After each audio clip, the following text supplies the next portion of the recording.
Te whakarongo mai koe ki te reo irirangi o Aotearoa. This is Checkpoint on RNZ National. I'm Lisa Owen. Yeah, haere aki nei, the high rise of a different kind. House building costs are up almost 10% in the last year. A Friday afternoon demotion for National MP Barbara Kuriger, who's been forced to resign her portfolio. So what's the obvious conflict of interest that wasn't obvious to her? No more chances. The SPCA wants an outright ban on greyhound racing and wants people to email the minister en masse. Is Gore headed for a recount with just 8 votes in the mayoralty? And the phantom pothole patcher that's got the Palmertson North Council in a pickle. Don't forget, you can watch us live, Sky Channel 83, Freeview Channel 50.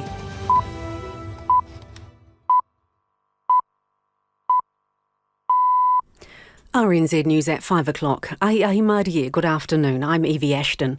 A Coromandel-based builder says the price of materials is the biggest driver behind a rise in building costs. Figures from Core Logic show the cost to build a 200 square metre, 3-bedroom home has shot up by 3.4% and annual growth has increased by 9.6%. Chris Pollock from Hot Water Beach Construction says everything has become more expensive. Timber has probably gone up 10% all up for me. That's framing timber. If you're talking cedar, it's basically doubled. Aluminium joinery, I've just done a job where it's gone up about 15% since it was quoted a year ago. Chris Pollock says wages have also gone up about 10%. National leader Christopher Luxon says a third party alerted him to a significant conflict of interest between one of his MPs and the Ministry for Primary Industries. Barbara Kuriger and her family are involved in an ongoing dispute with the ministry related to events that occurred in 2017. Ms Kuriger was National's agriculture spokesperson but resigned from the portfolio last night. Mr Luxon says her failure to recognise the conflict was a serious lapse of judgment. A third-party person came forward and raised the issue with my office about a week or so ago. My office looked into it, and then, as I said, Barbara and I got together in Wellington last night and had a discussion. Barbara Kuriger says she should have better managed the conflict. A new political poll brings more bad news for the Labour government, with a coalition between National and ACT polling higher than one between Labour and the Greens. The Courier Market Research poll puts support for National at 39%, up 2 points from September. ACT dropped 3 points to 9%. If these results translate to the 2023 election, these two allies could form a coalition of 63 seats in Parliament, enough to govern the country. Labour moved up a point to 34% and the Greens fell 3 points to 7%, not enough combined to let Labour govern. Gore's outgoing mayor, Tracy Hicks, says he still hasn't decided whether he'll seek a recount. The 6-term incumbent lost by 8 votes to Ben Bell. At 23, Mr Bell will become New Zealand's youngest ever mayor when he's sworn in. But the margin is so fine, a change of just 4 votes, making them equal, could see the result flipped. Mr Hicks has 3 working days from when the election was called to press for a recount. That gives him until 4 p.m. Tuesday next week. But Mr Hicks says he's in no hurry to decide. This is not just about me, it's about making sure that this place goes ahead into the future. It's been a huge part of my life, and I want to make sure that the momentum that's been generated over the last few years continues. Tracy Hicks says he'll take the weekend to mull it over. The Grey District Council on the South Island's west coast has taken the unusual step of declaring an election result by drawing the winner's name from a hat. Northern Ward candidates Kate Kennedy and James Rogatsky were only 3 votes apart after the preliminary results were announced and ended up in a tie after special votes were counted. In that case, the legislation requires the winner to be decided by the drawing of a name from a hat. Kate Kennedy's name was pulled out, so she is now the councillor. New Zealand's top detective is retiring from the police after 31 years. Detective Superintendent Tom Fitzgerald will leave on Monday, saying he wants to spend more time with his family and take up other opportunities. He's been involved in high-profile cases, such as Scott Watson's conviction for murdering Ben Smart and Olivia Hope in 1998. Recently, he's come under scrutiny for being behind a controversial interviewing technique used in the investigation into the 2016 killing of Lois Tolley. 3 men were charged with her murder, but the prosecutions were dropped. One person is dead in a workplace incident at a forestry site near Gisborne today. The police in Gisborne say they're attending the scene at a forestry site at Wharekopai. They say investigators are still determining the circumstances. In sport, the Black Ferns have made wholesale changes to their lineup for their second Rugby World Cup match against Wales in Auckland. 5 players will make their World Cup debut on Sunday. A new-look front row sees Awhina Tangen Wainohu get her first start. Loose forward Elena Bremner makes a return from injury and Ruby Tui moves to fullback. Coach Wayne Smith says he wants to give the whole squad a chance to play in the tournament, and shifting Tui allows Renee Whitcliffe to start on the wing in her 4th World Cup campaign. Ruby shows all the tendencies of being able to play fullback because she's hyperactive, she covers the whole field, she can be a forward and a back at the same time. We think she's got the characteristics, so it gives us extra cover and another option. Meanwhile, Wellington host Auckland in the first NPC rugby semi-final tonight. The winner will advance to the final, where they'll play either Canterbury or Bay of Plenty, who meet in the second semi tomorrow. The Black Caps are playing Pakistan in the final of the T20 Tri-Series in Christchurch. Sent into bat, New Zealand made 163 for 7 off their 20 overs. Captain Kane Williamson top-scored with 59. And Manchester United scored a stoppage time winner to keep alive their hopes of qualifying as group winners in the Europa League with victory over Omonia Nicosia. Arsenal's 1-0 win over Norway's Bodo Glimt also keeps them on course for the knockout phase. That's the news. Tomorrow morning, legendary relationship expert Esther Perel.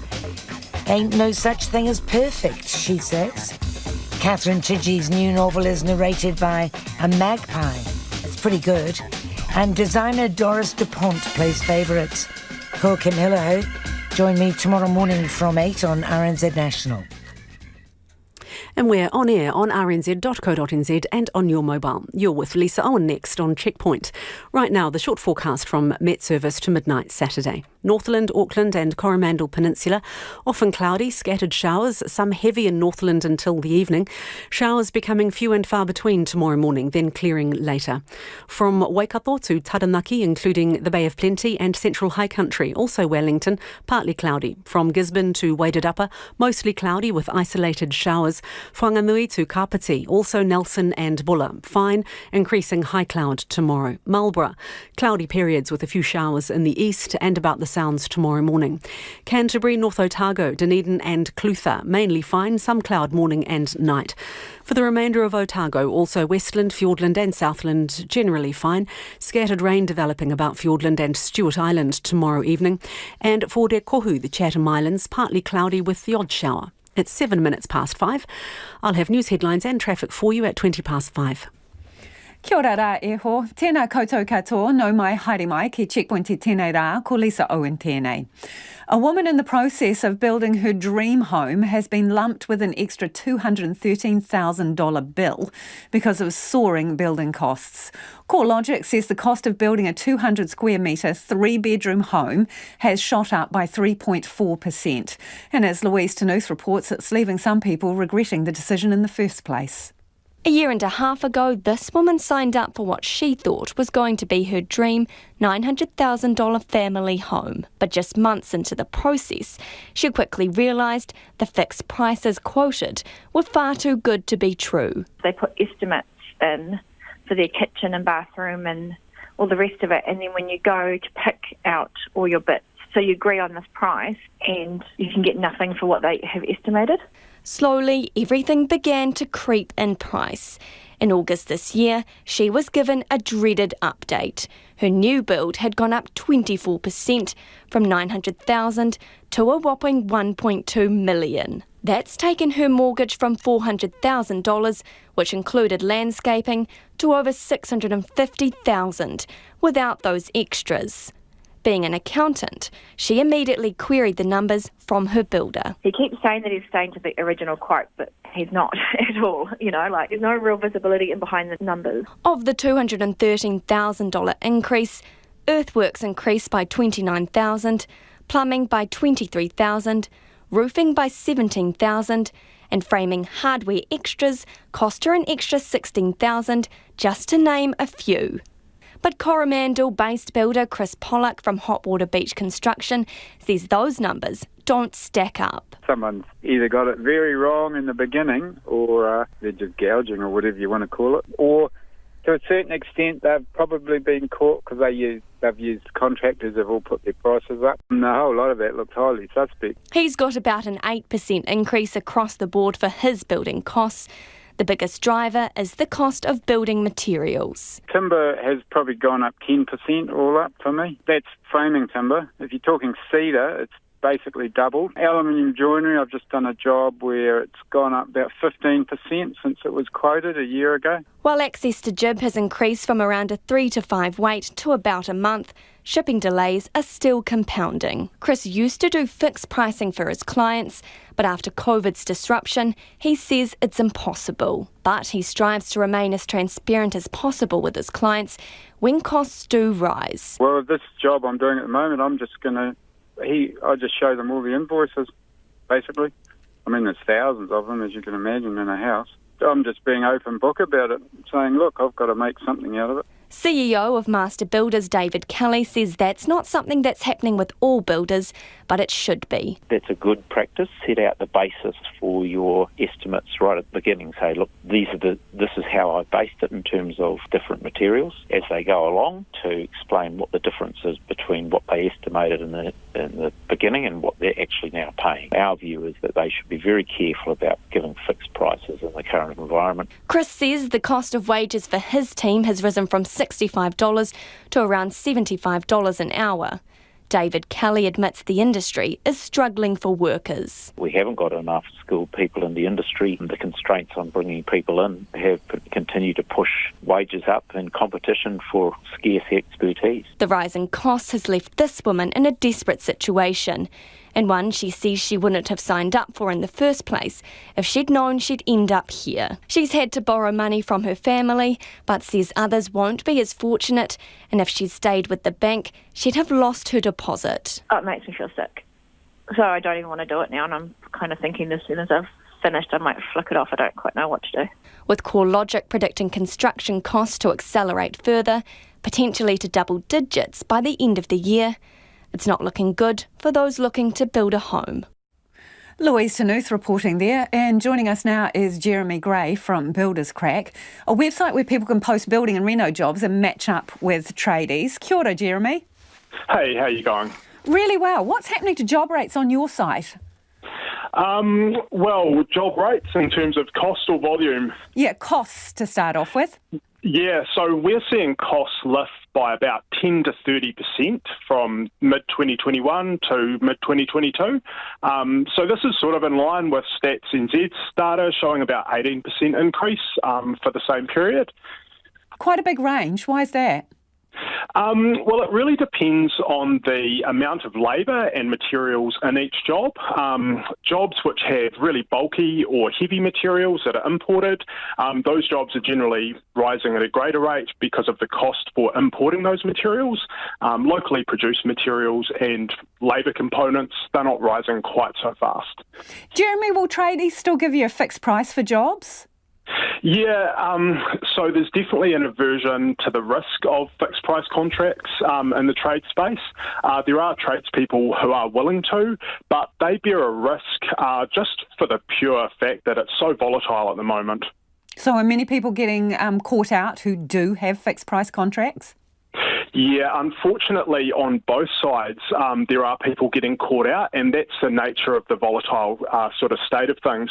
I mean, for tradespeople, they're attempting to build margins and risk into that fixed price contract, and for customers or clients, they're attempting to find the lowest cost. So you talked about volume of jobs, right? So we just talked about the price for a job. What about the volume of jobs on the site? Yeah, so we're processing around 100,000 jobs a year, and through those jobs we see all manner of things. What we're seeing is the volume of jobs stay reasonably similar, but we're seeing people really pull back on the really discretionary types of renovations, pools, large sort of additions and that kind of stuff. But people are definitely still willing to spend on repairs, maintenance and other jobs like that.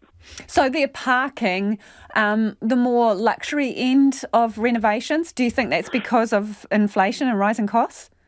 Absolutely. And again, the uncertainty around the cost of those projects, given that they probably can't attain fixed price contracts from tradespeople for them. Just a general wariness. Just to put it in perspective, what percentage of jobs, like home reno jobs, where the homeowner is controlling the job and the contract, I mean, how much would they make up of the market? You know, the little people. Yeah, so in our research, homeowner-managed new builds and renovations and everything else make up about half of the building sector, the residential building sector. So it is a really large chunk.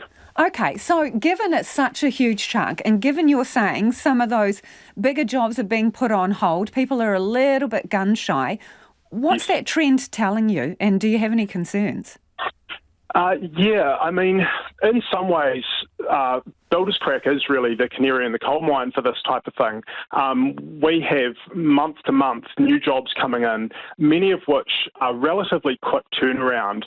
We still have a reasonable portion of jobs that are long, new builds and renovations and everything else, but it lets us have a bit of a sort of a more granular view into the trends. And what we are generally seeing is just due to the volatility around inflation, OCR, interest rates, there's still a lot of uncertainty around material supply, and all of those things are kind of coming home to just increase the wariness generally.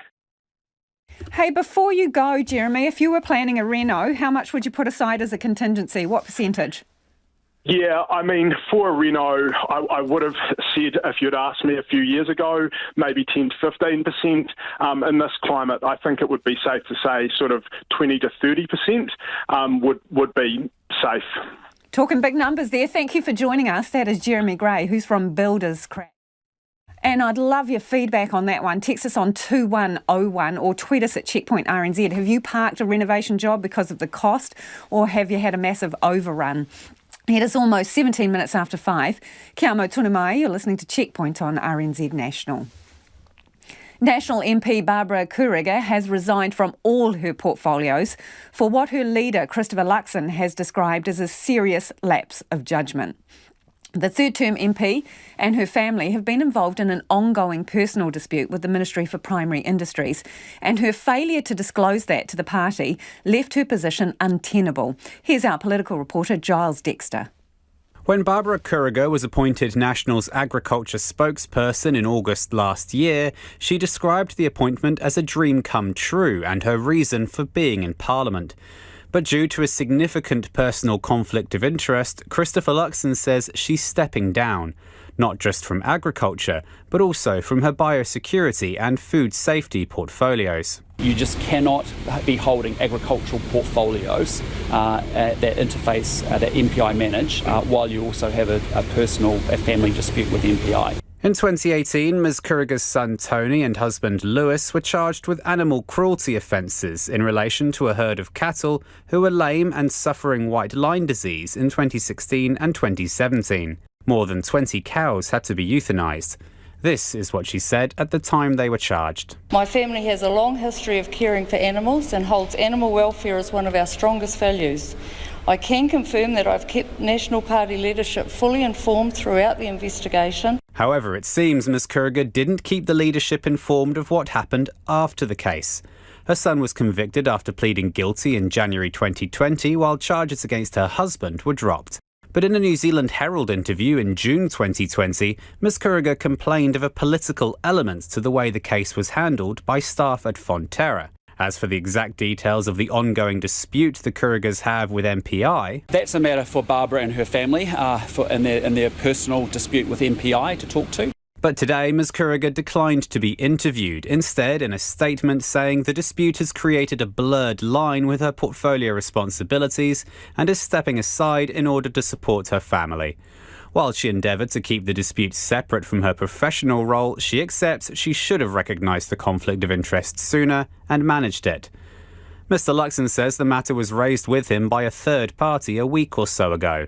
He spoke with Ms Kuriger last night and it became clear there was only one option. We had a very good conversation going through the full detail of it all last night, and it became apparent that maintaining and holding on to those portfolios was untenable. Christopher Luxon is trying to keep things positive while also reminding other MPs he's not afraid to wield the axe. I want to be able to run with a team that has the highest possible standards, and that's really important to me. And so where there are obvious conflicts of interest, where there are disclosures that need to be made, I expect each of my 33 MPs to do so. He says it's highly unlikely Barbara Kuriger will take on any agriculture roles in the future, meaning if National win next year's election, she won't be the minister.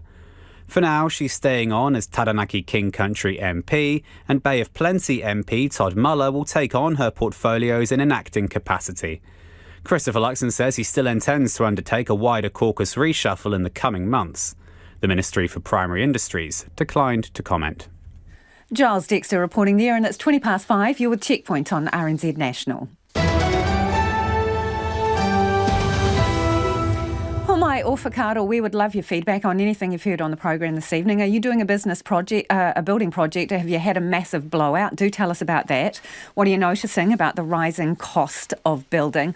Also, you just heard there Barbara Kuriger has resigned from all her portfolios over a conflict of interest. Interested in your reckons on that one too. 2101 on text.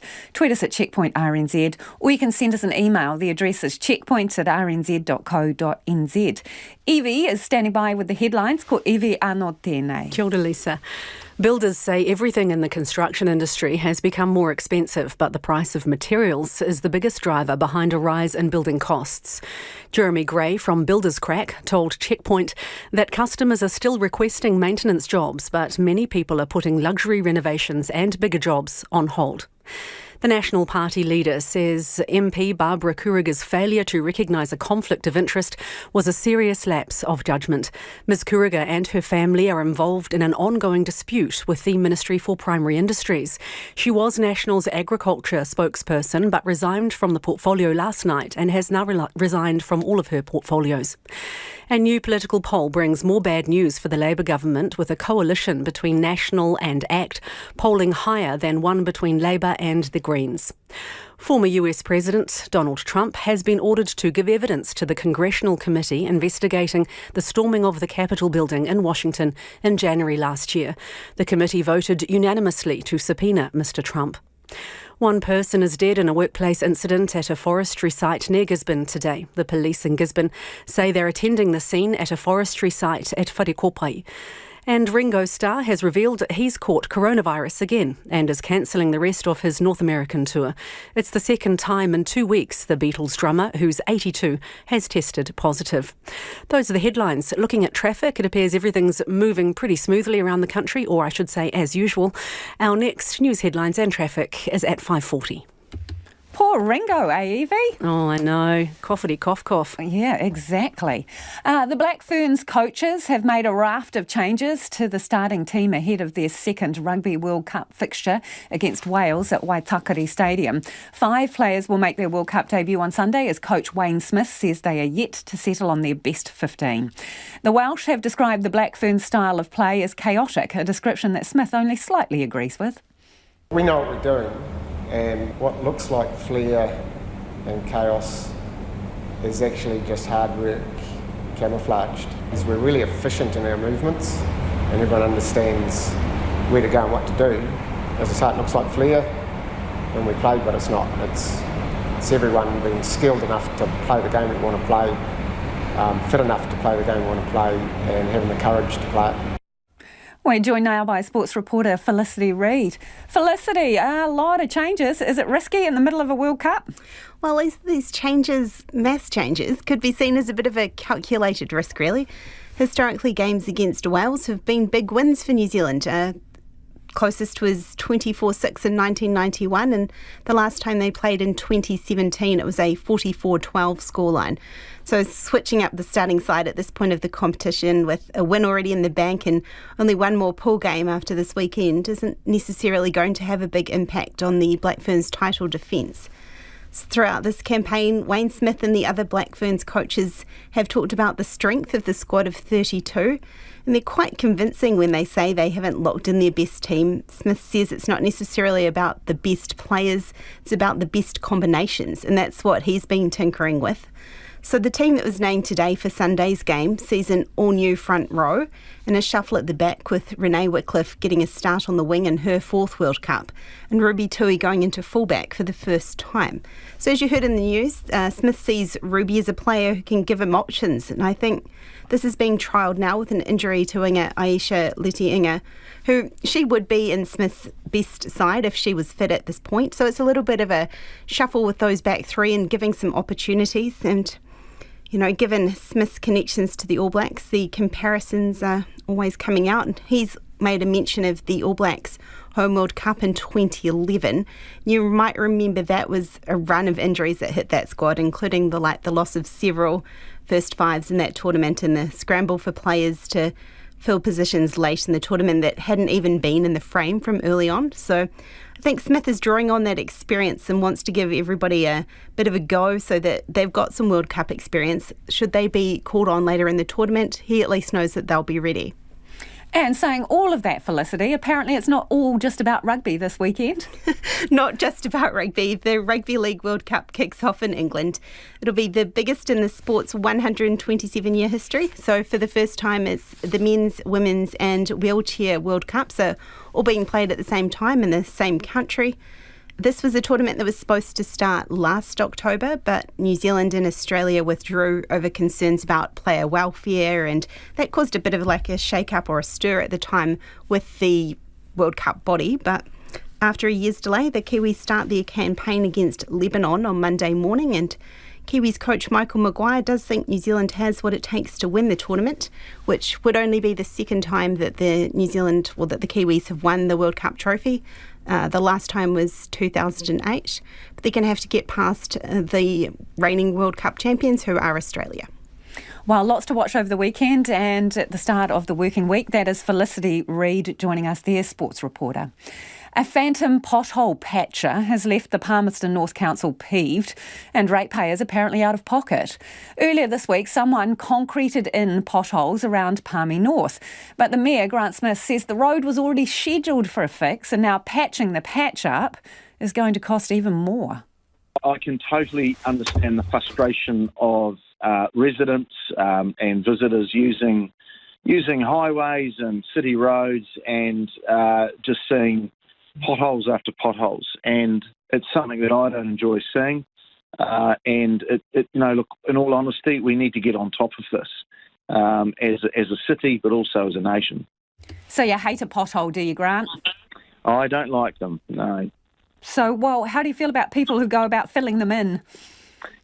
Yeah, so look, we've had an issue here in Palmertson North with somebody filling it in, and my message to them is, look, I can understand your frustration, but please don't be the vigilante pothole filler-inner. We need that to be done professionally.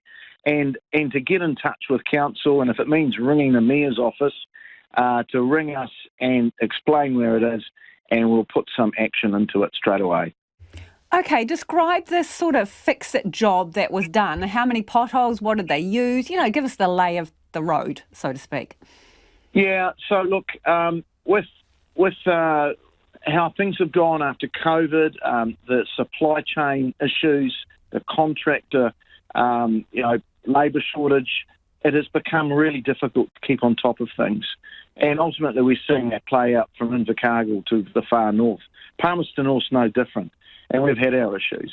We've generally had a pretty good roading network here, and the infrastructure's been kept up to date pretty well. But in more recent times, we're seeing wear and tear of more trucks being in there, and ultimately they rip our roading network apart. And when we get a pothole, trucks cause so much damage, so they've got to be fixed properly. Can you just tell me, the DIY person, what did they do? How many holes did they fill? What with? And I mean, how big are these things in the road? Look, I haven't seen them personally, but look, I do know that they're using concrete, so they're using basically normal cement concrete. And it sounds good in theory, but they're different compounds, and they actually have to be dug out. They'll end up being proud, i.e. they'll stand up and that people will hit them like a tiny bollard, and they'll actually create a lot of damage. But I can understand the frustration of people feeling like nobody's looking at this, nobody's fixing it. This is in a couple of our more rural roads that surround the city, but every road's important to residents that live on them. So I can understand that there's probably some real frustration that they just weren't getting fixed quickly enough. So how long does it usually take to fix when someone phones up? And you said they can phone the mayoral office, right, rather than patching it up themselves. How long between someone making a call to your office and that pothole being fixed? What would your expectations be? What's fair? Well, so what's fair? First of all, they don't normally call the mayor's office, so I've just put that out there to ensure that this person feels like they're getting some level of service to stop their actions. Normally, people will use the app, the Snap Send Solve app, and that is logged immediately with our infrastructure unit and the contractor. And depending on if it's an arterial route, if it's close to one of our pubs, or if it's right in the middle of the city centre, that can be fixed that day or the next day. Sometimes it takes, depending on weather, it might take a few more days. So how long were these lying unfixed for? Can you tell me? I don't know, because I don't have that level of detail, I'm sorry. You said that potholes are costing you a hell of a lot more. Can you tell us how much more? Look, the whole roading infrastructure is costing us more. To fix roads where sometimes the cause of the pothole is road subsidence underneath, you actually need to dig down and take the base, go back to the base. That is literally costing hundreds of thousands of dollars more. Hey, I'm a little bit worried for you, Grant, when you've put the call out there saying that they could get in touch with the mayoral office. Stand by for the avalanche. Look, I'm used to it. I get contacted all the time. It's part of the job. So, look, we will pass those calls on to our infrastructure team. I'm used to it. So no pothole too big or too small for the Mayor of Palmertson North. Exactly. Hey, while I've got you on the phone, got any advice for Mayor Wayne Brown in Auckland? I'm going to see Wayne on Monday and Tuesday at Mayor's School. We're going to Mayor's School together down in Wellington for a couple of days. Look, I don't really know Wayne. He certainly started with a bit of gusto, but I mean, you really, to win friends and influence people, you've probably got to talk to them first. And that's Grant Smith, the Mayor of Palmerston North. Going to Mayor School. Wouldn't mind being a fly on the wall for that one. Let us know about potholes in your neck of the woods. We're keen to hear from you. They tend to irk us. 2101 on text, or you can tweet us at Checkpoint RNZ. Some of you getting in touch about your building nightmares. Daniel says, have spent the last 2 years doing a significant reno, finding tradies, jib and other supplies in a bank that will loan out without fixed contracts has been super stressful. God, it sounds like it just reading it. Trying to do most myself to reduce costs. Never again, says Daniel. Kind of got that vibe. And someone else says Reno's not happening as banks not lending. Do keep your feedback coming. 2101 on text or tweet us at Checkpoint to RNZ. It is 28 minutes to 6. Kia mau tonu mai. Stay with us. You're listening to Checkpoint on RNZ National, and it is time for the business news. Ko taku hoa I nai ko Nicholas Poynton. Nicholas Poynton joins us live. Nicholas, power company boss calls out populist media. Yes, we're talking about the outgoing boss of Genesis Energy, Mark England.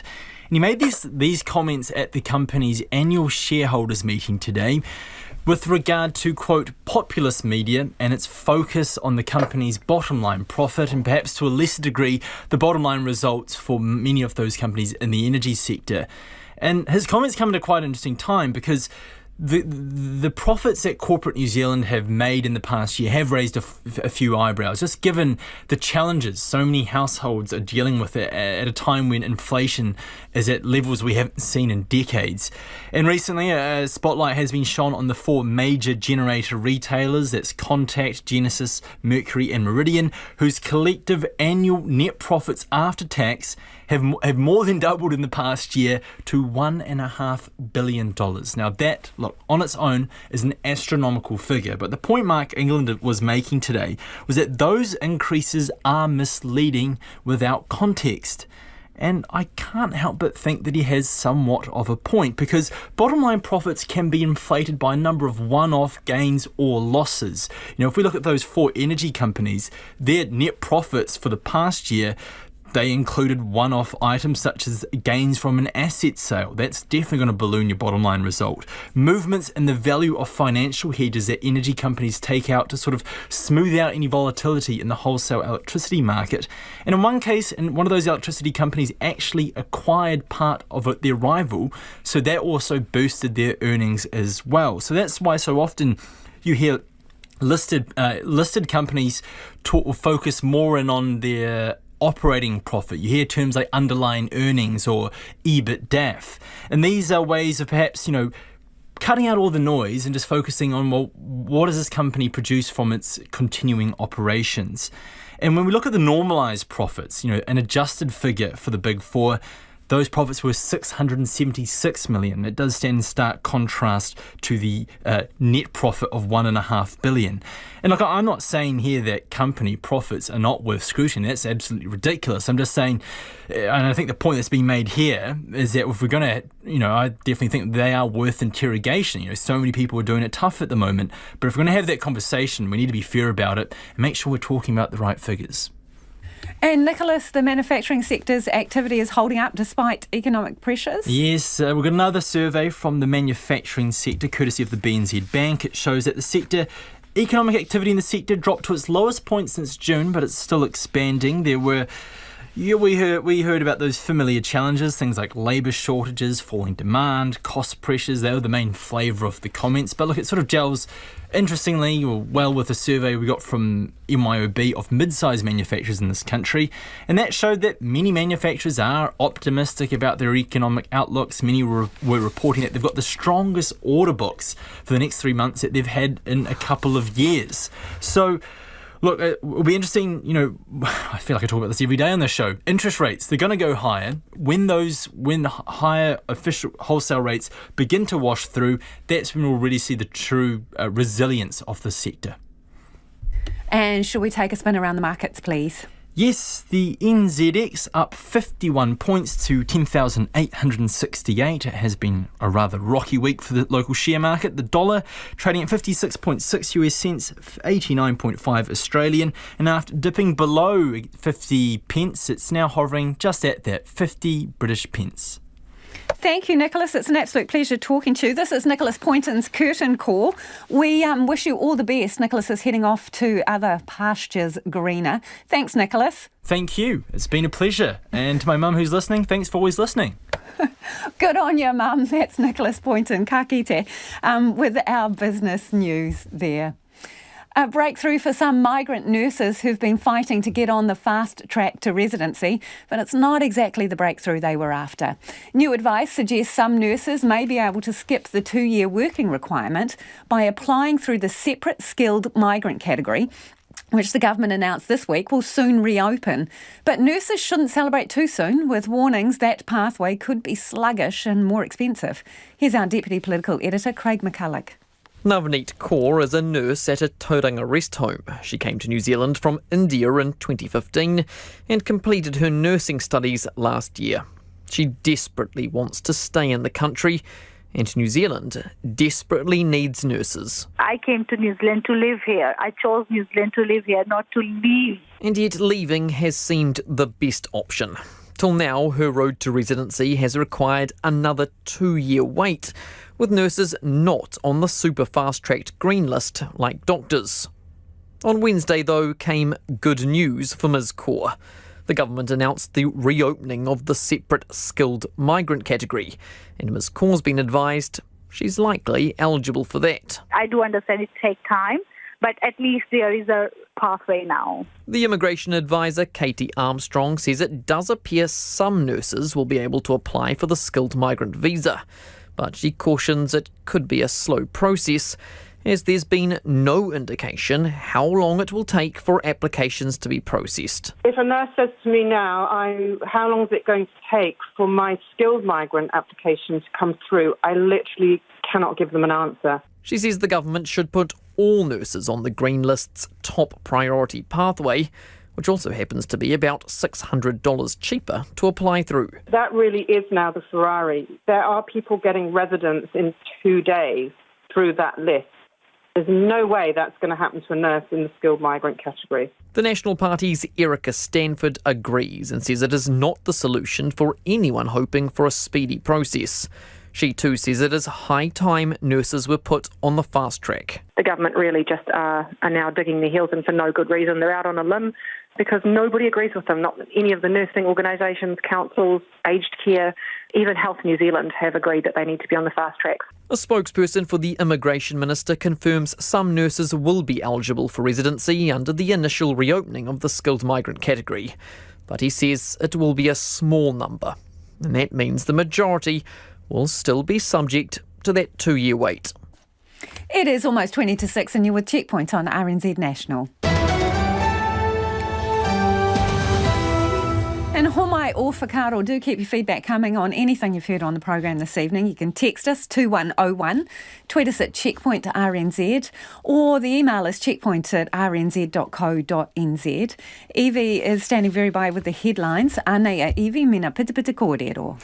A Coromandel-based builder says the price of materials is the biggest driver behind a rise in building costs. CoreLogic says the cost of building a 200 square metre 3-bedroom home has shot up by 3.4%. Chris Pollock from Hotwater Beach Construction says wages have also gone up about 10%. National leader Christopher Luxon says a third party alerted him to a serious conflict of interest between one of his MPs and the Ministry for Primary Industries. Barbara Kuriger, who until last night was National's agriculture spokesperson, and her family are involved in an ongoing dispute with MPI. Gore's outgoing mayor, Tracy Hicks, says he still hasn't decided whether he'll seek a recount. The 6-term incumbent lost by 8 votes to 23-year-old Ben Bell. Mr Hicks says he'll take the weekend to mull it over. The fourth of 6 young women to testify in the rape trial of a Wellington man has told the court she fell asleep next to a friend after consensual sex, but woke up to find another man, the accused, having sex with her. New Zealand's top detective is retiring from the police after 31 years. Detective Superintendent Tom Fitzgerald was involved in high-profile cases such as Scott Watson's conviction for murdering Ben Smart and Olivia Hope in 1998. And Palmertson North's mayor says whoever has been concreting in some of the city's potholes is costing the city money. Grant Smith told Checkpoint that patching the patch-up will cost more to fix than the original potholes. Those are the headlines. In traffic, no unusual delays on our main roads at the moment, just the usual ones. Our next news and weather is at 6. Ngā mihi, Evie. The SPCA wants an outright ban on commercial greyhound racing and it's calling on people to flood the minister with emails supporting an end to the industry. Greyhound racing's already on a final warning, with the government giving the industry until the end of the year to get more transparent and make animal welfare a priority. Aotearoa is one of 7 countries that still allows the sport, but the SPCA says there should be no more chances for such a cruel industry. Its Senior Science Officer, Dr Alison Vaughan, joins us now. Kia ora, Alison. Can you just lay out your case for us? Specifically, why should this industry be shut down? Kia ora. Yeah, I'm happy to do so. So, as you mentioned, last year the government put the greyhound racing industry formally on notice following the results of a 2021 review into the industry, which reported ongoing issues with transparency, data recording and animal welfare. But this was actually the 3rd review of the industry within the last decade, and every one of these reviews has reported ongoing concerns about animal welfare. So this is an industry that has been given chance after chance after chance to reform. And now the possibility of a ban is genuinely on the table, and a decision on the future of the industry is imminent. However, an independent survey showed that 81% of the public aren't actually aware that the industry is on notice. So can you tell me specifically what's happening to the dogs that concerns you? Yeah, well, if we look at just at this period where the industry has been on notice, so track numbers from the last racing season within this notice period, there were 920 injuries, 94 fractures and 9 deaths. And the number of serious injuries is actually showing a worrying increase during this notice period. And these are just the issues within on the track. So there have also been numerous reports of welfare issues off the track, including greyhounds testing positive for banned or illegal substances such as methamphetamine, concerns about the housing conditions and basic health care of dogs, and also concerns about socialisation of puppies, particularly in large kennels. And the last 2 reports into the industry both noted that greyhound racing is inherently dangerous. So to be very clear, as long as greyhound racing continues in New Zealand, dogs will continue to be injured and dogs will continue to die. How many dogs are there involved in the industry, do you know? It's hard to get exact numbers, but it's the industry has indicated around 3,000 dogs. Okay, so you would like this ban to happen like pronto, right now? We would like a commitment to a ban to happen, but we would like to see the government do the right thing and end it. However, we would support a set transition period that allows industry to wind down in a way that protects the welfare and well-being of the people and the many dogs currently involved in the industry. And we have reached out to the greyhound racing industry to indicate we'd be happy to provide support for this transition. Well, that's the thing. What happens to these animals? Because by calling for a ban, you could end up getting most of these dogs euthanized. If you look at adoptions, there are, and I did have a quick look today, there are tons of greyhounds, former racers, bred for racing, not raced, on adoption sites. And obviously, clearly, there are issues getting those ones rehomed. 3,000 dogs, some of them surely would be just put down if you put an end to the industry. Well, we know the industry commonly claims that they love their dogs, and we know that given that they would not want to see that. Ultimately, they do bear the responsibility of looking after these dogs. But anyone who has come into contact with a greyhound will know that they make fantastic companion animals. And we believe that in setting out a transition period that would allow for adoption and rehoming of these dogs, some of whom may have health or behavioural issues which need to be worked on, would allow this transition to happen whilst prioritising the welfare of the dogs. Yeah, because even SPCA has identified there could be socialisation issues with these dogs, meaning they might not interact with other dogs, kids, pets well. So do you realistically think you could find homes for 3,000 dogs, and how long would that take you? Well, again, that wouldn't be something that SPCA would be doing. We would be happy to provide advice and facilitate the industry doing that. We do know that some trainers do a great job of socialising their dogs. It's just not all of them do. And so that's why this does need to be a transition period. Over what period of time? Because the other thing is the latest review of the industry by Sir Bruce Robertson said if it was going to be seriously contemplated a complete shutdown, there would need to be, in his words, a full-scale inquiry required to assess the consequences of those actions. Do you agree that there would need to be an inquiry before you move in this direction, and how long do you think a transition would take? Well, if we look overseas, we are one of 7 countries in the world that still has a commercial greyhound racing industry. If we look to the UK, just a few weeks ago, organisations there also called for a ban on greyhound racing, and they proposed a 5-year transition. And do you think that's realistic for the New Zealand industry? Yeah, I would say so. If we look at the UK, they have a much larger scale greyhound industry with many, many more dogs involved. So I do think that is realistic. You've done a survey recently. What did it tell you about what kind of support there is for this? Yeah, so we recently conducted a survey. The reason for this was the Racing Minister, Kieran McAnulty, has stated part of his decision rests on whether the industry has social licence to continue. And the position of the industry, the critics and animal welfare experts was very clear, but it wasn't clear what the general public thought. So we found that actually only 5% of the public have a positive view of the industry, and just 9% of the public think that racing greyhounds have a good life. And 3/4 would actually support a ban on commercial greyhound racing. And so this was a scientific poll, was it, Alison? Yes, so this was an independent, nationally representative survey which was commissioned by SPCA but done by a market research company. And we wanted to get a robust view of the New Zealand public's thoughts on the commercial greyhound racing industry and asked about both positive and negative aspects of the greyhound racing industry. Really appreciate your time. That is Dr. Alison Vaughan, who is the Senior Science Officer with the SPCA. Outgoing Gore Mayor Tracy Hicks says he's still undecided on whether he'll seek a recount and will take the weekend to think about it. The six-term incumbent lost by 8 votes to 23-year-old Ben Bell, New Zealand's youngest ever mayor. Our Otago Southland reporter Timothy Brown visited the Southland town today and filed this report. It's come down to the finest of margins, just 0.169% of the votes cast. It means a change to as few as 4 votes can overturn the result. But incumbent Tracy Hicks, who's occupied the office for 18 years, says that doesn't mean he's in a hurry to decide on seeking a recount. Look, I haven't got a definitive answer on that one yet. I'm just working it through. There's a couple of days to make that decision. I've never ever done that before, but we'll see. 8 votes is not much, and if this election's taught me anything, it's the value of 1 vote. He's taking his time as the decision affects the whole district. This is not just about me, it's about making sure that this place goes ahead into the future. It's been a huge part of my life, and I want to make sure that the momentum that's been generated over the last few years continues.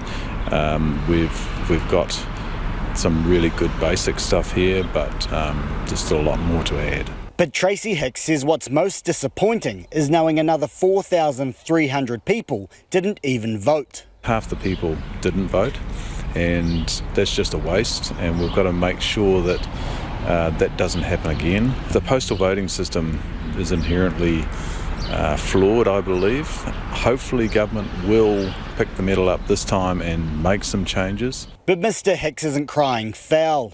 He says until a recount occurs and tells otherwise, Ben Bell is the mayor.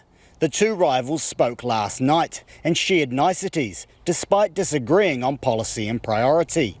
Around town, opinion is as closely divided as you'd expect from the results.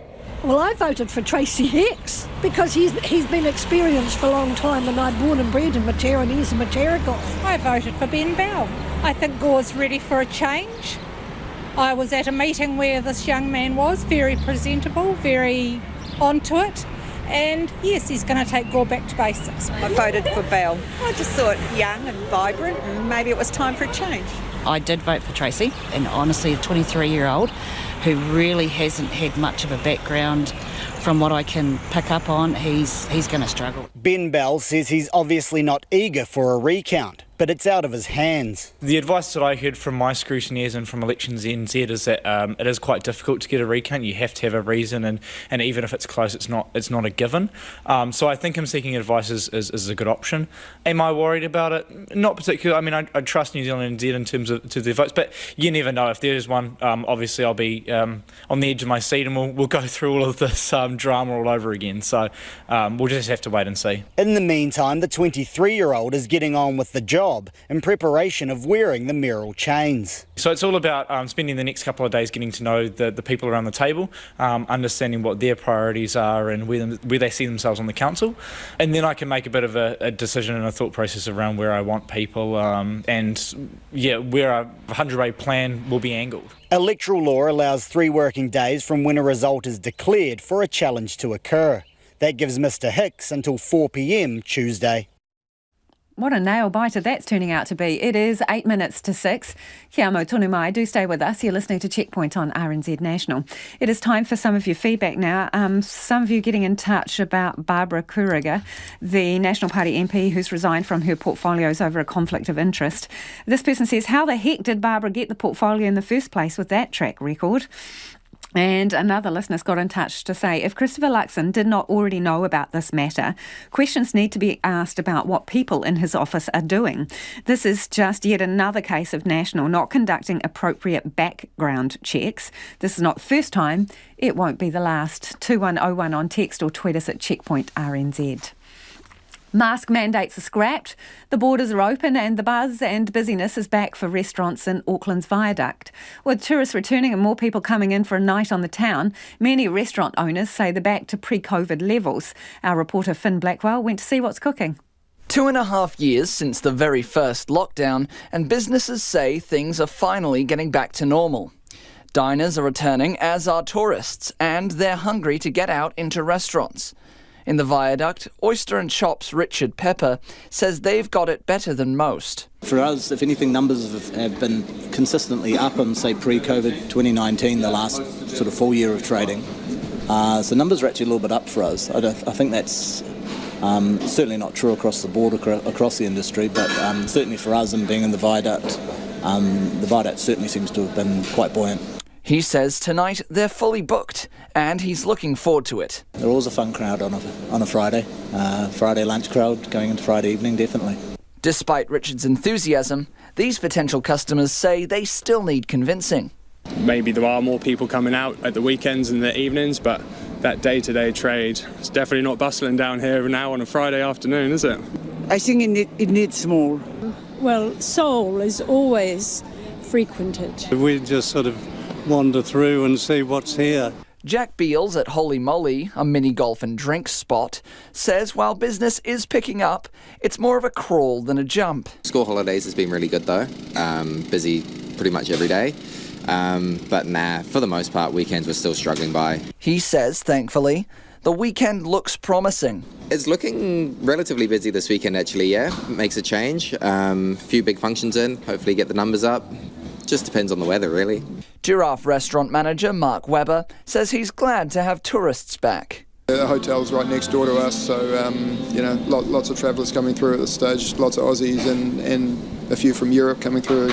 Finally, after the borders have reopened as well, which is great. Finally, we called into Ema on Fort Street to see what it's like away from the bright lights of the viaduct and further into the heart of the CBD. Waitress Naomi Allen says despite returning customers, their habits have changed. We're finding that Thursdays are the new Fridays. We feel that Thursdays are a lot busier than Friday days. But in terms of night times, we're starting to see a little bit more of a bit of a pulse in the city. So that's pretty excellent. Auckland's heart of the city says the city centre has generally been busier lately. The latest update is from the September quarter and shows foot traffic is up 14% over the June quarter. And indicative spending figures over the last 4 weeks show more than a 4% increase over the 4 weeks prior. A boom for the hospo industry after a 2-year hiatus. And that was Finn Blackwell reporting there. As the old saying goes, one person's junk is another person's treasure, and that sentiment is very much on show at an artist residency project in Auckland, where discarded stuff from the inorganic waste collection is being made into art or repurposed into something useful. Lucy Sear visited the Tamaki Zero Waste Hub where it's happening. Is there a way I can do that? Oh, yeah. What you're hearing is music playing from an old car stereo, hanging off an art installation, powered by old batteries. There's this wind chime, and I've attached like PlayStation 3 and an Xbox 360 just as like Christmas ornaments. At the recycling centre, broken fridges and washing machines are repaired and resold, but things that would otherwise be destined for the landfill are being repurposed. Artist Adam Bendrour says most e-waste ends up in landfill, so he's exploring what else can be done with it. He's taken fans from old computers to make sounds in a discarded frame of a piano. So we took the fans and started attaching pieces of wire and wood and twigs to them and kind of started making them into different, making them kind of able to pluck the strings in different ways. Another artist, Julio Laura, has made the frame of a bedside lamp with copper pipes from an old plumbing system. He enjoys making practical, everyday objects from waste material. I'm trying to re-navigate how these materials could re-exist in your day-to-day life.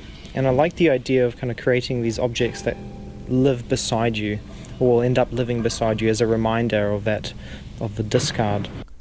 Julio has also crafted a mosaic shrine of a rubbish wheelie bin to get people thinking about waste and consumption. Artist Chris Berthelsen says the project has helped change some of his lifestyle choices. In the process of getting to know all of this junk and being able to enjoy myself for hours on end just by using all the materials, it so happened that I ended up not buying anything anymore because I already have enough stuff to enjoy. He says if others can have a similar experience experimenting with junk, it might lead them to buy less and have a flow-on effect for the environment. Artist Chen Xing has been repairing broken sewing machines. For me, it's a lot about changing the culture of living. So by being part of this project, I've learned these new skills when it comes to repair and sewing and this kind of frugal living practices, which I think could be much widely shared. Chen Xing will be running workshops to teach people how to make and mend things with the sewing machines she's repaired. While the program is nearing its end next month, Chris Berthelsen says he continues to be overwhelmed by the experience of junk at the recycling centre. It is amazing and traumatising and hilarious and very interesting to be constantly confronted with the flow of the junk of the super city. An exhibition will take place this Saturday at the Hub at 153 Pilkington Road. And if you're keen to see some of that reimagined junk, you can see Lucy Sear's piece on our webpage. There's some great photos there. Let's get to some of your feedback now on the subject of building. This person says they recently put in for a building consent for a replacement deck. Cost for consent, $3,350. Not surprising, people go ahead without a consent, they say. I'm really interested, how much are you paying for consents? 2101, and let us know what district you're in. On the subject of Barbara Kuriger resigning from her portfolio, Sue says Luxon announces on Friday PM the stand down for Kuriger. He would accuse other political parties of a cover-up for this. Others saying things along the same line, insufficient vetting. It says, and also example why farmers shouldn't be leading the industry on ag emissions. RNZ News at 6. Good evening. Kia ora tātou, ko Evie Ashton tēnei. A building agency says homeowners are pulling back on big renovations as building costs continue to rise. Costs have increased by 9.6% over the past year, according to the Construction Cost Index. There are concerns that for some, their home insurance won't be enough to cover rebuilds in the event of a disaster. Jeremy Gray from Builders Crack told Checkpoint the uncertainty around the cost of renovations is concerning. The volume of jobs stay reasonably similar, but we're seeing people really pull back on the really discretionary types of renovations, pools, large sort of additions and that kind of stuff. But people are definitely still willing to spend on repairs, maintenance and other jobs like that. Jeremy Gray says renovation costs have increased by approximately 15% in a few years' time. National leader Christopher Luxon has reminded his caucus to disclose potential conflicts of interest. MP Barbara Kuriger has resigned from her portfolios over what Mr Luxon says is a significant conflict of interest. Ms Kuriger was National's agriculture spokesperson, but she and her family are involved in an ongoing dispute with the Ministry for Primary Industries. Mr Luxon says National's caucus met this morning to discuss what had happened. I think this is a very good reminder to our caucus and our team to have disclosures and to make sure any conflicts of interest are well managed. I've said from the beginning I want to be able to run with a team that has the highest possible standards, and that's really important to me. And so where there are obvious conflicts of interest, where there are disclosures that need to be made, I expect each of my 33 MPs to do so. Barbara Kuriger says she should have recognised the conflict sooner. The Privacy Commissioner says they haven't had any input into the government's use of Cobweb's technologies. It says it's seeking assurances the spying on social media platforms is lawful. Phil Pennington reports. RNZ revealed this week the Immigration Department has been spying on people's interactions across all major social media platforms for about 2 years using Cobwebs.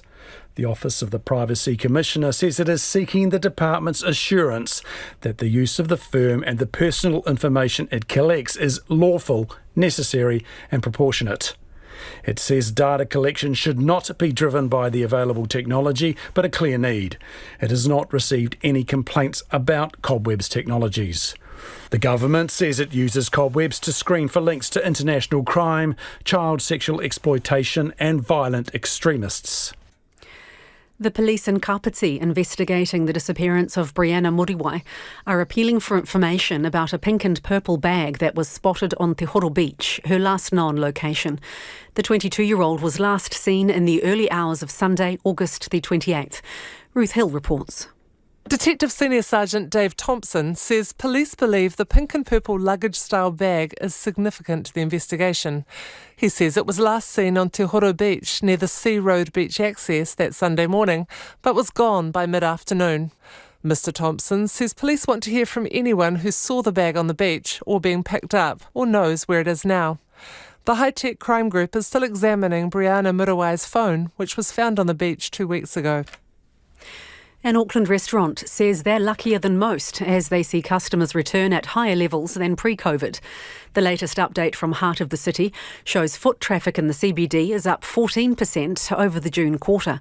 Indicative spending figures over the last 4 weeks also show more than a 4% increase over the 4 weeks prior. Oyster and Chops' Richard Pepper says they're in a fortunate position. For us, if anything, numbers have been consistently up on, say, pre-COVID 2019, the last sort of full year of trading. So numbers are actually a little bit up for us. I think that's certainly not true across the board, across the industry, but certainly for us and being in the viaduct certainly seems to have been quite buoyant. Richard Pepper says location is one of the main reasons they stay busy. Final Christchurch City Council-elect results show incumbent Pauline Cotter has held on to her seat by just 16 votes. Preliminary results showed Ms Cotter was 11 votes ahead of candidate Ali Jones in the Innes ward. She's held on to her lead with all of the special votes now counted. The final results show the new Christchurch Mayor, Phil Major, beat his rival David Mates by a little under 2,300 votes. And firefighters are investigating a chemical explosion in Lincoln in Canterbury after reports of a loud bang just after 2:30 this afternoon. After an extensive search, a fire crew found the explosion was caused by a person mixing two chemicals together in Roberts Street. A fire and emergency spokesperson says no one was injured and there's no contamination. The area was cordoned off while the site was investigated. That's the news. Tonight on Nights, actor and director Jonathan Pryce, who's currently touring the critically acclaimed play A Traveller's Guide to Turkish Dogs, is with us. Dan Slevin reviews the small screen, TV and streaming, and the occasional movie in Shortcuts. And we let Finn Johansson loosen the new music bag for In With Finn. We might regret that. On Nights with Karen Hay, that's after the news at 7 on RNZ National. And we're funded through New Zealand On Air. We're on air on rnz.co.nz and on your mobile. You're back with Lisa Owen next on Checkpoint. Right now, the short forecast from Met Service to midnight Saturday for Northland, Auckland and Coromandel Peninsula. Often cloudy, scattered showers, some heavy in Northland until the evening. Showers becoming few and far between tomorrow morning, then clearing later. From Waikato to Taranaki, including the Bay of Plenty and Central High Country, also Wellington, partly cloudy. From Gisborne to Wairarapa, mostly cloudy with isolated showers. Whanganui to Kapiti, also Nelson and Bulla. Fine, increasing high cloud tomorrow. Marlborough, cloudy periods with a few showers in the east and about the Sounds tomorrow morning.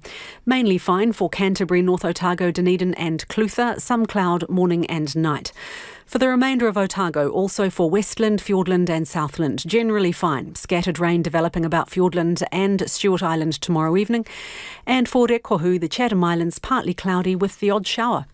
It's 6 minutes past 6. Our next news headlines is at 6:30. Nā mihi Evie, no mai hoki mai, this is Checkpoint, ko Lisa Owen tēnei. Flooding is worsening tonight across New South Wales, Tasmania and Victoria as thousands are being urged to leave their homes. 3 regional towns in the north of Victoria have been evacuated as the swollen river break their banks. Sweeping through homes and small businesses, police have set up roadblocks and are door-knocking homes. Dozens of residents living near the Maribyrnong River in Melbourne's northwest are being urged to evacuate as floodwaters rise rapidly. The ABC's Oliver Gordon is on the riverbank where high tide is expected in just a few hours. You might be able to hear helicopters circling above what I can see across the river, on the other side of the river to me, is a pub called the Angler's Tavern, which is getting slowly more and more submerged. Already the front beer garden, which is closest to the riverbank, is completely underwater. There's lots of people along the riverbank here taking videos. Some have actually been asked to evacuate their house and they've come to watch this river slowly rise. There is some concern. We are seeing SES boats going on the other side of the river where I am, where there are a number of houses that are beginning to become submerged. I had a conversation with a police officer on the scene who told me that those SES boats were going to rescue stranded residents. I've also been shown videos from people who have mates on the other side of the river, and it's certainly clear from those videos that some of the houses there are getting quite submerged up to knee or even waist level. Businesses and residents along the river, which is just 8 kilometres from Melbourne CBD, are sandbagging and moving belongings to higher ground. We are under threat because we've been told that it's going to go 5 more metres up, and if that does, then the water will go inside.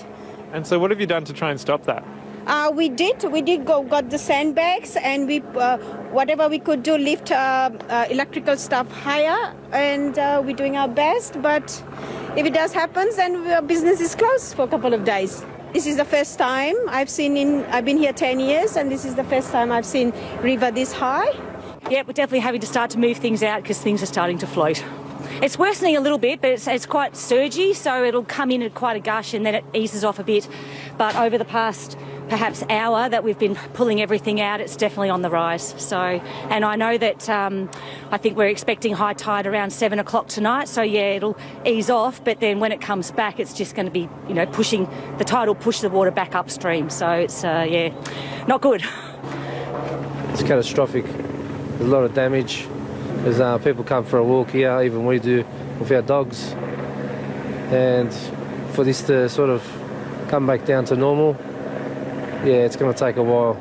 So I received a text message saying evacuation. Had to sort of drop the kids off at school, so there was roadblocks everywhere. It was crazy getting around. It wasn't a pleasant thing. To America now, and the man behind one of the deadliest mass shootings in US history has been spared the death penalty. A jury instead recommended that Nicholas Cruz be sentenced to life in prison without parole. The 24-year-old pleaded guilty to killing 17 people at a high school in Parkland, Florida, 4 years ago.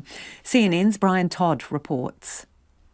We, the jury, unanimously find that the aggravating... The facial expressions and body language were excruciating. As the sentencing verdict for Nicholas Cruz was read in court, mothers shook heads, wiped tears. Fathers slumped down with heads in hands, or could barely contain their anger. The jury, having returned a verdict of life imprisonment without the possibility of parole... Cruz, who pleaded guilty to the 2018 massacre of 17 people at Marjory Stoneman Douglas High School in Parkland, Florida, avoided the death penalty.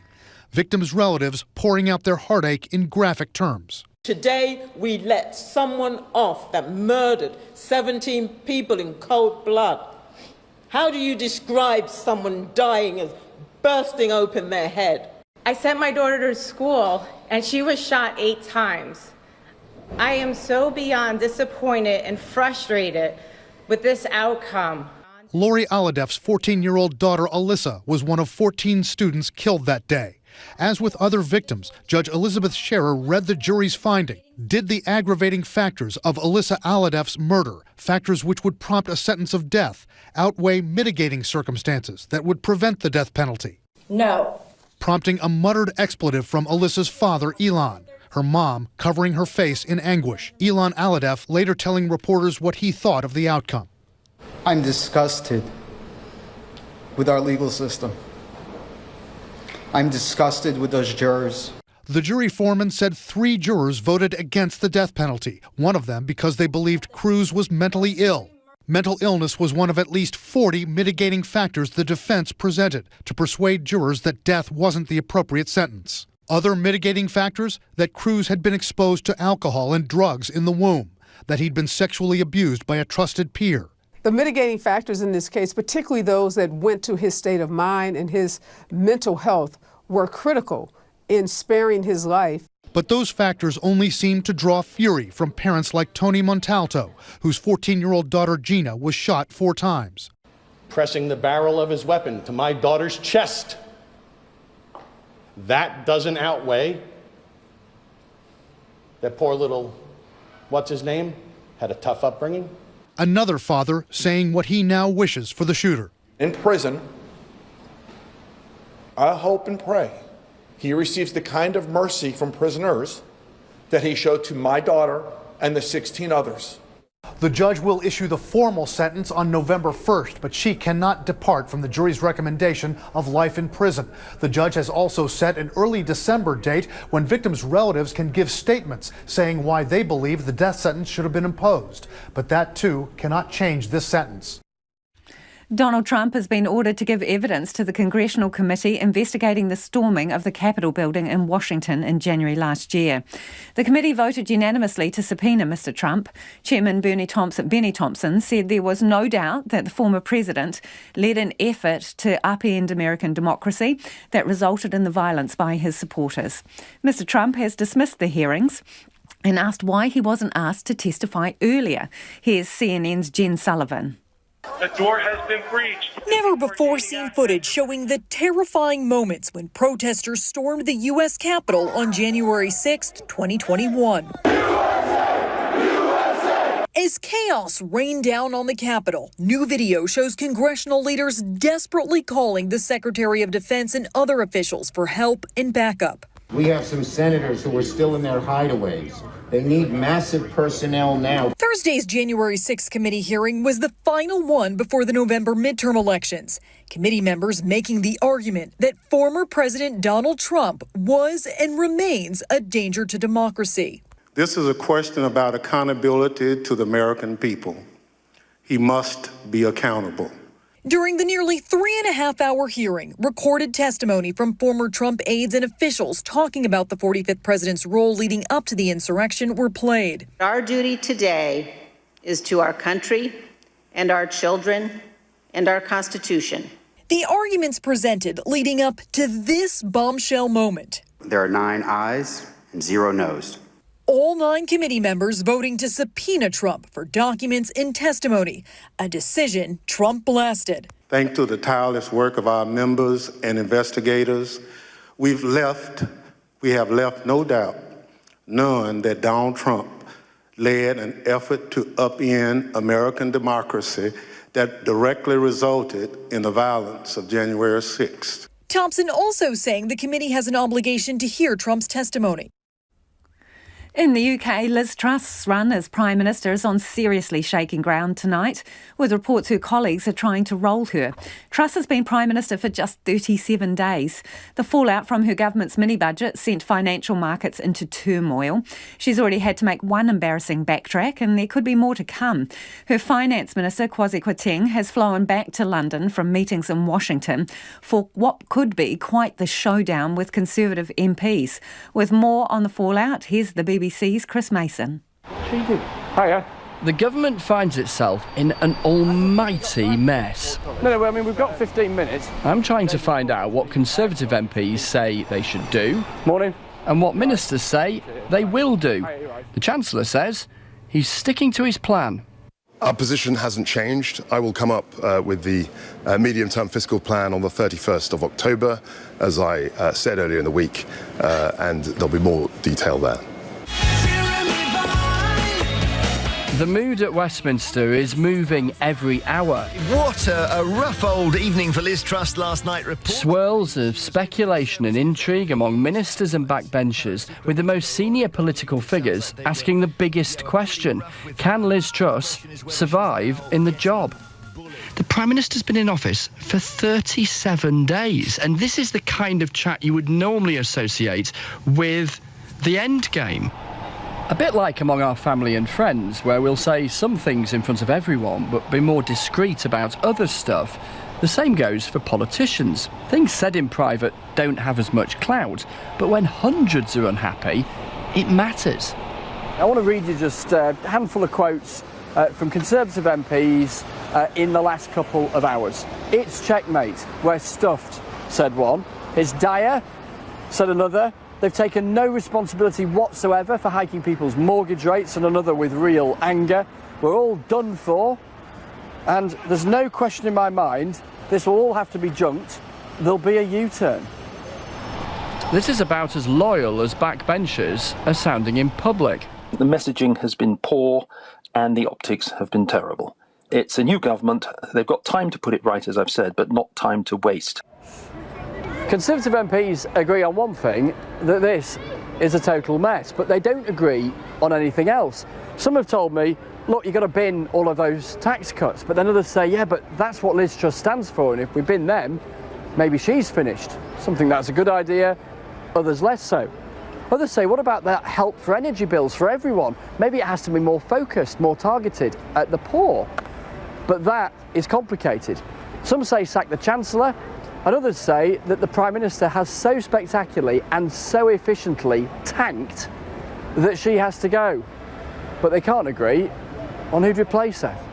I think that changing the leadership would be a disastrously bad idea, not just politically, but also economically. And we are absolutely going to stay focused on growing the economy. This is a street that oozes two things, power and authority, or at least it usually does.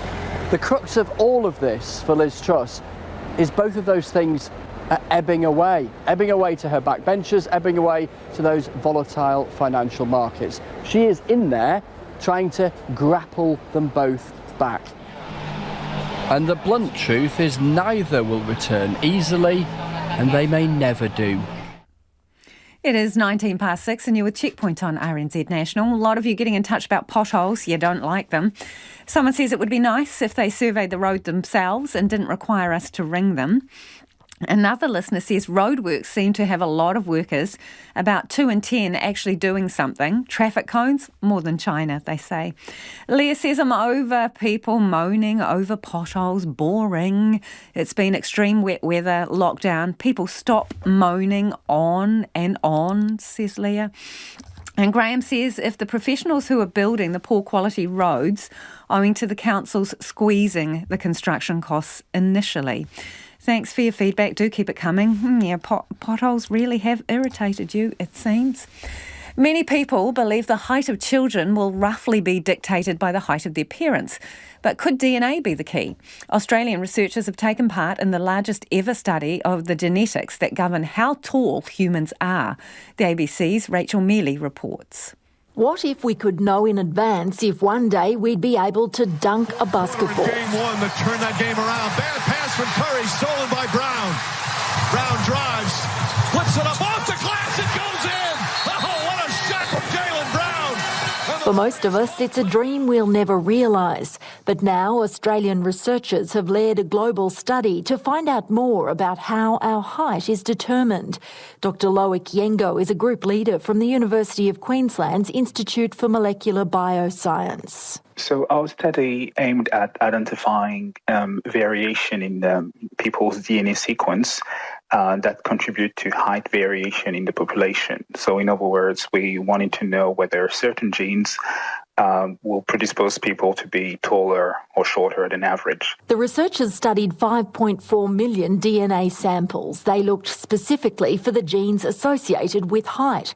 Dr Yengo says it's known that our height is something we inherit from our family, but the team wanted to figure out more about the genes that relate to height. What we've been able to do in this study is to identify 12,000 of those sequence variation in the DNA sequence of people that contribute to height. So that's the first sort of major finding, is that we found an extremely large number of those sequence variation. Not only did they identify the genes, but figured out where on our DNA they can be found. We see that those sequence variation are not randomly distributed on the genome. They tend to be clustered within just about 20% of the genome. They seem to be relevant, and the genes we found in those regions are relevant for explaining height variation across multiple populations. The information the genes contain could help doctors monitor the growth of children to make sure they're on the right track. The one application of our finding is to be able to predict with a better accuracy, a kid's growth potential, and therefore we could by having a better accuracy, we can help clinicians make the right call at the right moment. Dr. Yengo says a number of the genetic markers the team identified were associated with skeletal growth disorders, and this could help identify those conditions sooner. Knowing those genes tell us something about the underlying biology of bone and skeletal growth in general. So, and by better understanding how our bones grow over time and what are the different biological mechanisms, we can potentially learn a bit more about how to cure certain bone diseases and particular diseases that are related to skeletal growth. He says DNA found at a crime scene could also be used to determine the height of a suspect.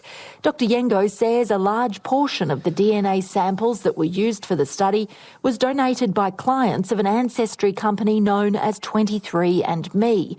He says that's meant that the group wasn't as diverse as it could have been.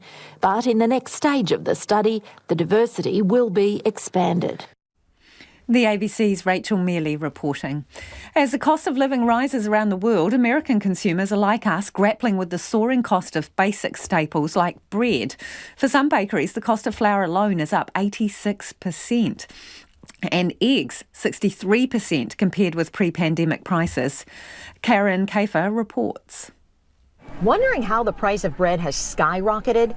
Teresa Velasquez can break it down. Flour right now is a big one. Probably I got to put in a big order for, I don't know, probably about 20 or so bags to get me through the weekend. Baguettes, breads, biscuits, and lots of cupcakes have been the family business for more than 2 decades.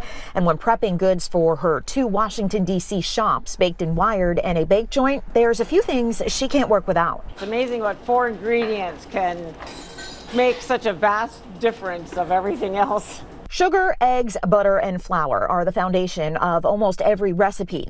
The rise in price for those items impacting big bakeries that stock supermarket shelves, but especially smaller operators like Velasquez and her family. When I sit down to order, I go through 3 vendors to figure out where am I going to get the best price on eggs? Where am I going to get the best price on butter? Along with other complexities of the post-pandemic economy, the war in Ukraine has put pressure on grain prices and driven up flour costs. Bird flu diminished supply in the wholesale egg market this year, and butter inventories tight after western heat waves curbed cows' dairy production. Since October 2019, this same time of year, pre-pandemic, Velasquez says the price she pays for butter has increased 43%. Eggs up 63%, flour up 86%. I went from pre-pandemic paying almost $15 for a 50-pound bag of flour, and now I'm up to $28 for a bag of flour. Per the latest government numbers, consumer food prices rose 11.2% over last September. Bakery products, including bread and cereals, are up 16.2% in the same period. Breaking down her costs, it makes sense that a baker like Velasquez would raise prices, but she hesitates to put too much on customers. There's only so much someone's going to pay for a sandwich or a baguette or a croissant, so it's a balance. So Velasquez keeps crunching the numbers. I sit here on my order days and I just play this game all the time. Hoping key markets smooth out soon. Emojis are an integral part of how we communicate. A casual thumbs up or sending a little face that might look like you. But Lowry Moore, a British student, feels that the current option doesn't fairly represent people like her who wear glasses. And she's had some success with that view in the past, taking on Disney for the lack of glasses-wearing heroines. The BBC's Tim Muffet reports. The nerd face emoji. The glasses and the teeth, they've got a weird kind of grin about them that for some reason they've decided to associate with a nerd. Why does this say nerd? Obviously the glasses. Is that fair? No, not really, because not everyone who wears glasses are nerds.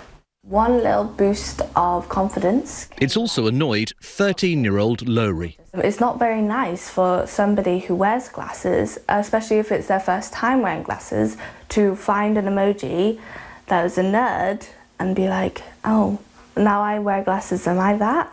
She has glasses and she's really relatable to When it comes to changing attitudes towards glasses, Lowry has achieved impressive results. Please may you make a Disney princess which has glasses. When she was 9, she wrote to Disney. I think that would help people to know that they are beautiful no matter what.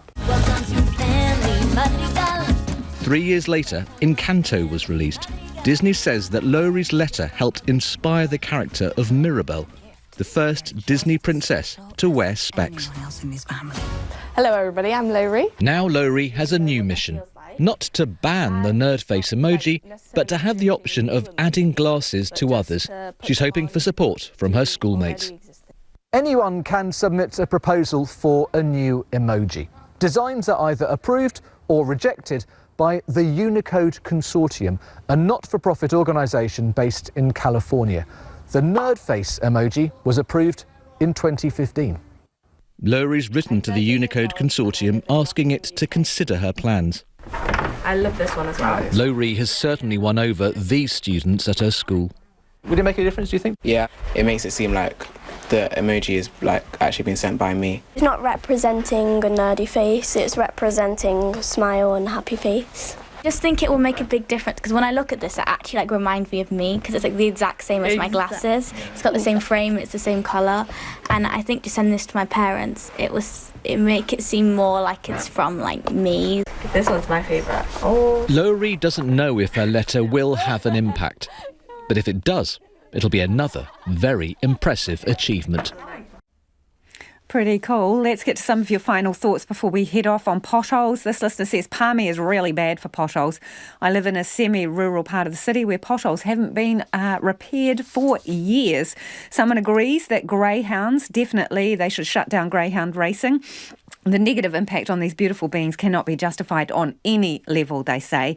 Plus, it encourages gambling, which I feel communities could well do without, as it can be harmful for many vulnerable humans. And whilst we're talking about cruelty to animals, they say, for human entertainment, we also need to take a good, hard look at horse racing. I'm Barbara Kuriger. This person says national carpet must be extremely lumpy. That is all we've got time for this evening. Now, the late news team's going to keep you updated throughout the night. And don't forget, if you missed anything on the program, you can find Checkpoint on Spotify, Apple, or wherever you get your podcast from. You can listen back to it all again over and over. Do have a fantastic weekend, and we'll catch you next week. RNZ News headlines at 6:30. Kia ora tātou, ko Evie Ashton tēnei. The National Party leader says MP Barbara Kuriger's failure to recognise a conflict of interest was a serious lapse of judgment. The Privacy Commissioner is seeking assurances that the government's use of surveillance firm Cobweb's technologies is lawful. A building agency says homeowners are pulling back on big renovations as building costs continue to rise. And a Ukrainian boy pulled from the ruins of a residential building hit by a Russian missile strike is reported to have died. Those are the headlines. Our next news and weather is at 7.